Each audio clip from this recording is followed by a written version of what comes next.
Hello and welcome to step 4, where we're looking at the repairs and costs required of repairing a scruffy property. In step 1 we looked at the property. There's a nice picture of one, and we put in some details, how many bedrooms, its tenure and stuff like that. It's pretty straightforward.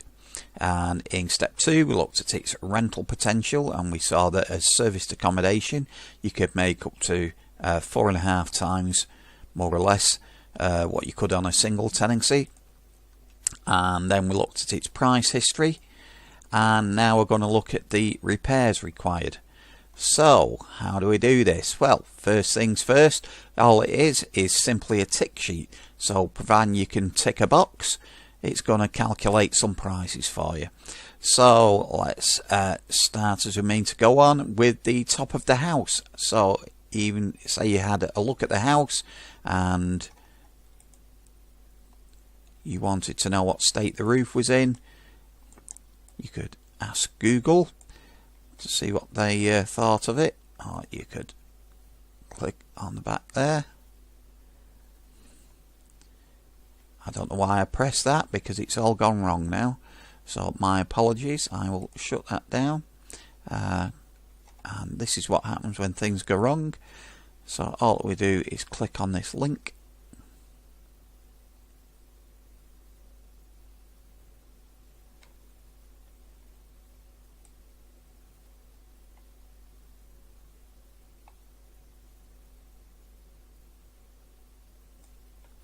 and where we were talking about the roof, weren't we? So let's keep it simple. Does it need any roof repairs? Well, if you know, you just start ticking boxes. So if you need to do a full refurbishment, you might need to hire 3-way skips. If you need to do a roof repair, you may need scaffolding for the repair.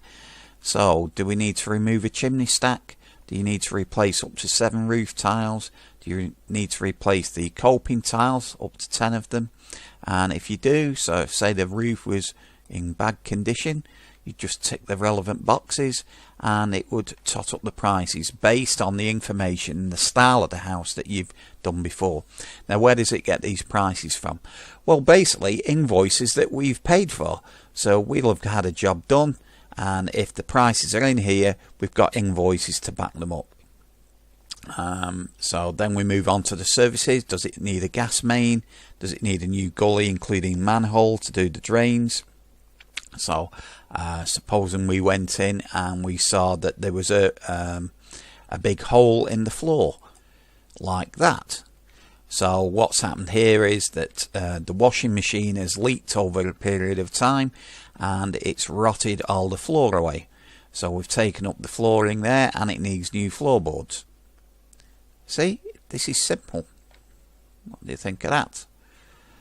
Same again, the water's leaked past the washing machine here that you can see on the right. Actually, this is a video, so I don't know if it'll record video within video. Fix it out. Yep. I'll just mute it in case there's any swear words in it.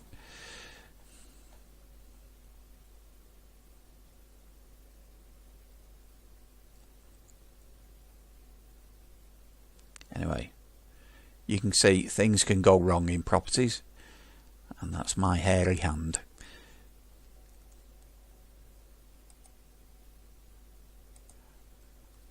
So we're going to have to replace the floorboards. So we click on that button there.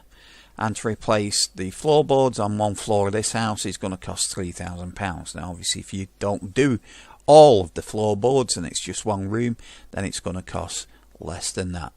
If you need to replace the floor joists or the actual flooring itself, you tick on that box. So with new kitchen flooring and so on, and the new floorboards, it come out, I'd hazard a guess, at about £1,500 to £1,800. Now these prices may not be bang on, but it's going to give us an indication, and that's what we're after at this moment in time.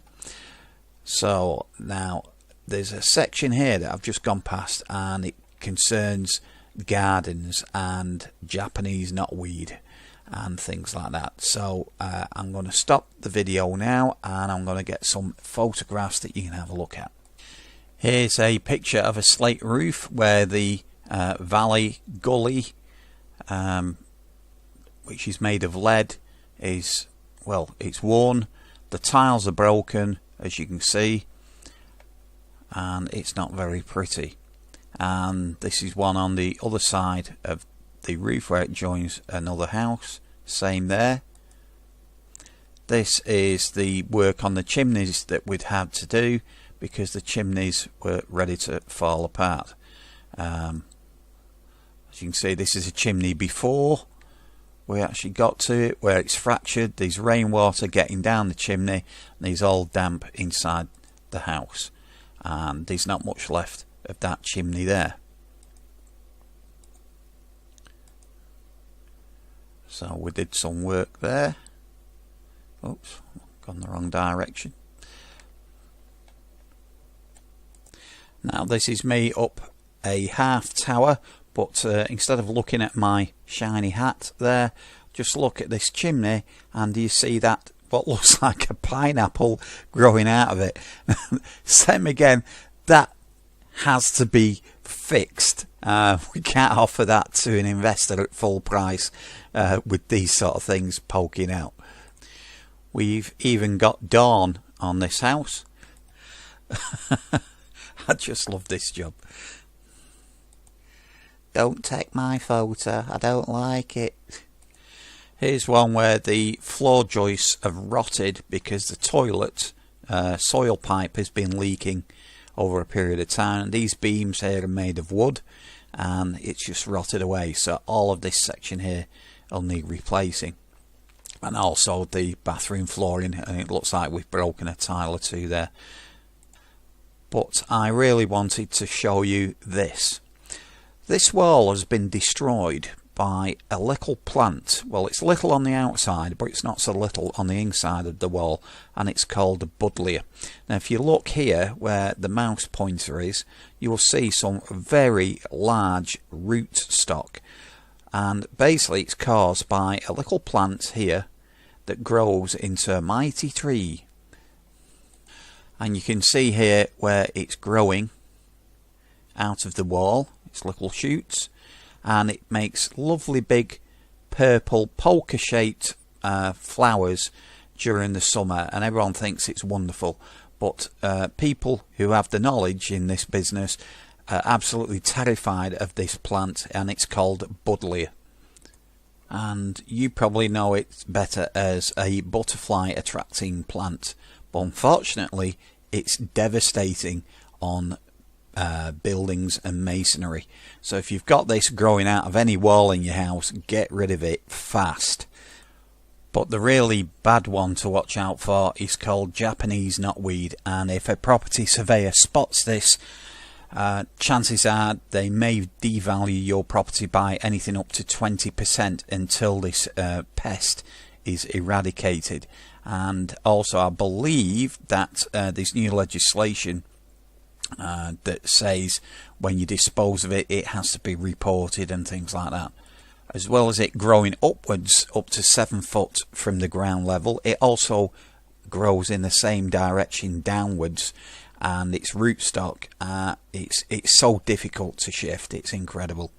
I think mainly people that do it, they hack it down and then they treat it with some very, very strong weed killers, but it has to be proven to be disposed of.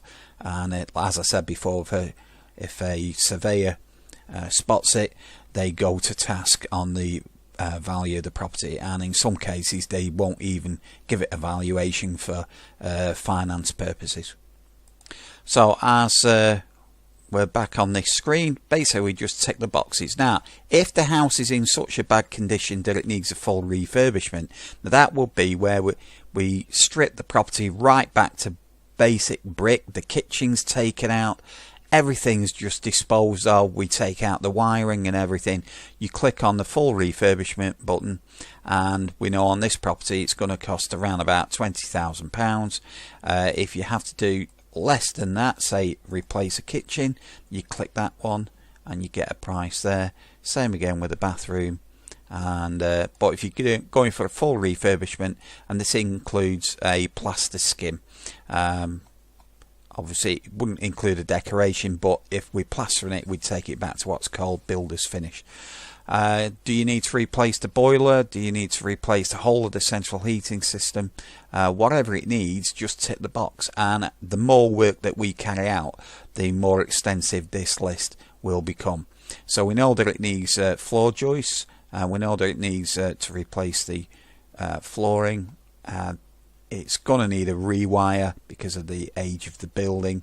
And if I can just find that on here. So install a new fuse box. Yeah, it needs that. Full electric rewire up to 8 rooms. It's 3,600. In which case you take that one off, because that would include a fuse box. And if it just needs an electrical safety inspection because all the electrics appear to be fine, then you just click that box there and it says £130. So as you can see, it's pretty comprehensive, the list, and as I said before, the more work that we carry out over time, the more these lists will increase in price, in length. If you do need to do full refurbishment, you're going to need 3 waste skips of 8 cubic meters, so you tick that box. So we're looking at repairs of 26,570. And that's about it on this section. We click that off. The next one now is looking at sales costs and delays costs. Now it's very important that you look at these, because if you sell your property through us or an estate agent or Purple Bricks or Yopa or whoever is in the marketplace or an auction even, you're going to need to know both step 5 and step 6, because if you don't, it could cost you thousands of pounds. So if you utilise these, it's very easy to do, as all the other sections were, and we'll see you on the next video.